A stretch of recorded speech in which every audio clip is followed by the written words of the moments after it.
What's up, good people? Mark Holmes here, and as always, I want to say thank you all for watching, commenting, subscribing, and being part of the Joe Boo Sports Report. Without you guys, as well as you ladies, you know that this literally does not work.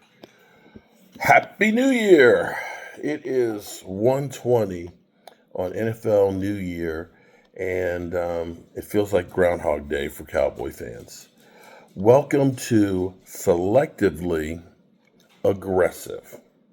Selectively aggressive. This probably will be one of the terms that goes down in the Dallas Cowboys pantheons of let me just pound my head against the wall because it's stupid shit. In the same way we always say things like trust the process, all in,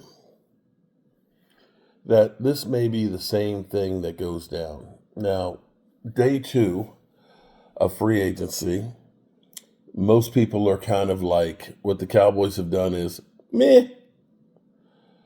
It's trying to build a team without spending much money. Our four free agents that we have will be a grand total of $14 million. Yeah. They spent a grand total of $14 million on four guys so far in free agency. And I can't say, I mean, you could end up getting, these guys could be like George Selvey. I mean, that's possible.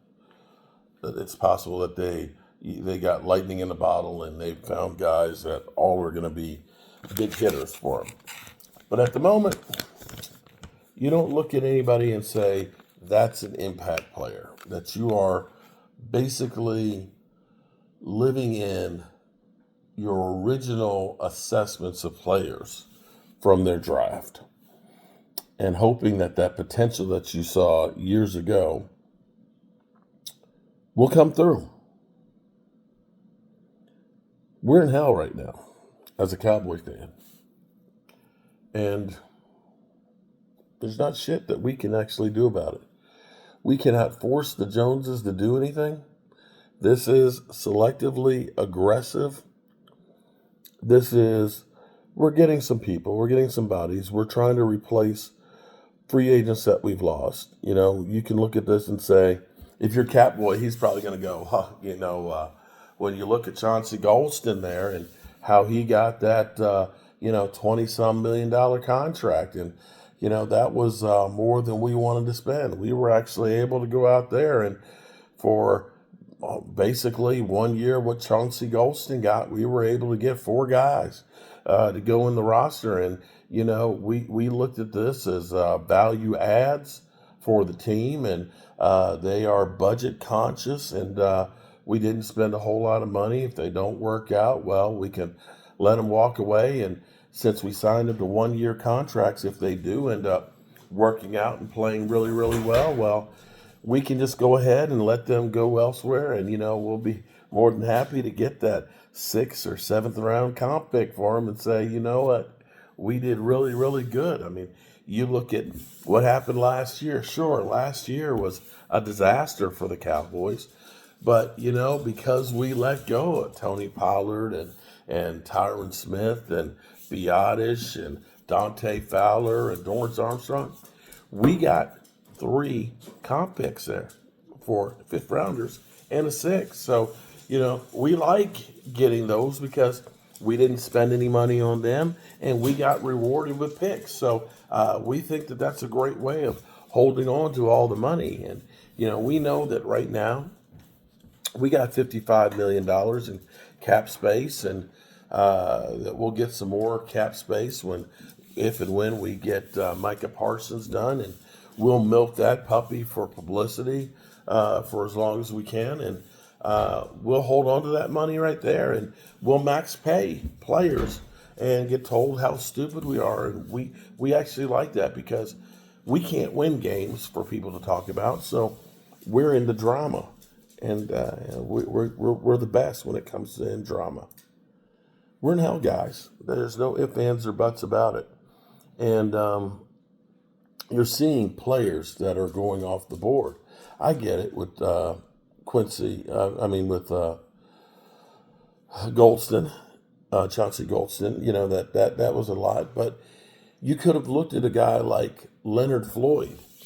Leonard Floyd, in like the last 5 years or something like that, that only T.J. Watt has more sacks than Leonard Floyd, and he went for $10 million. I actually, yesterday, and I'm sorry I'm not able to do all the things the way I usually do, I actually did a video about Leonard Floyd, that this is a guy to go get immediately after he was released. The thing was, is I was doing it in my studio, and I played highlights of Leonard Floyd on the screen, in which case it got copywritten like 6 times. And so I was out with my daughter doing things and taking care of stuff, help my wife and all right now through this, and didn't have time to reshoot it. And by the time I was ready to reshoot it, he already signed a contract for $10 million. And Leonard Floyd would have been a guy that would really and truly help you. Looking at the players who signed on defense, yeah, their potential as far as pass rushers, but they're not guys that are run stoppers. And that's where I'm wondering, when are we going to do something to help stop the run? And I tell you what, Catboy, if you were to sign Calais Campbell, I know I'd sound like a broken record, but I've been a broken record for that guy for so long, and every year people tell me he's too old, he's too expensive, we don't need that guy. Every single time, he has still been producing, and that guy, at 38 years of age, is a better run stopper than anybody we have on this team. And the bigger question I wonder is, this may be crazy, but in order to sign somebody, it's got to be a two-way go. And the same thing with trades. And the question you have to ask is, do these guys look at this and say, I'm not interested in going to the Cowboys? In the same way the Cowboys wouldn't talk to people that were interested in being here, maybe these guys that they might be interested in aren't interested in the Cowboys. And to be able to make trades with other teams, the other team has to want to trade for you. And this may be part of the problem of the Cowboys, why they never seem to get enough and that they pay too much, is nobody wants to deal with them. And that's why we're stuck in where we are. And that can happen. It's kind of like I always get the jobs that are the real difficult ones. And sometimes not every customer is a great customer. And they always say, oh, he was a terrible contractor. Maybe he was a terrible contractor, but maybe you were also a pain in the ass customer who wanted to get more than they were supposed to get without paying for it. And that's where it's a two-way street. We all look at it from the outside and say, look what they got for this guy. Maybe it doesn't work that way when it comes to the Cowboys. They know the Cowboys, they're them boys. They're desperate, and they can't get deals done because everybody knows we can screw them over. And that's why the Cowboys always get the FU price when it comes to trades, and why they have to overpay. Yeah, we're in a bad spot right now. We are in selective aggressive hell. And talk about hell, I got to go to IKEA and get about 500 pounds of cabinet shit and put it together. I hate IKEA. I hate IKEA. I hate selective aggressive too. I'm sorry.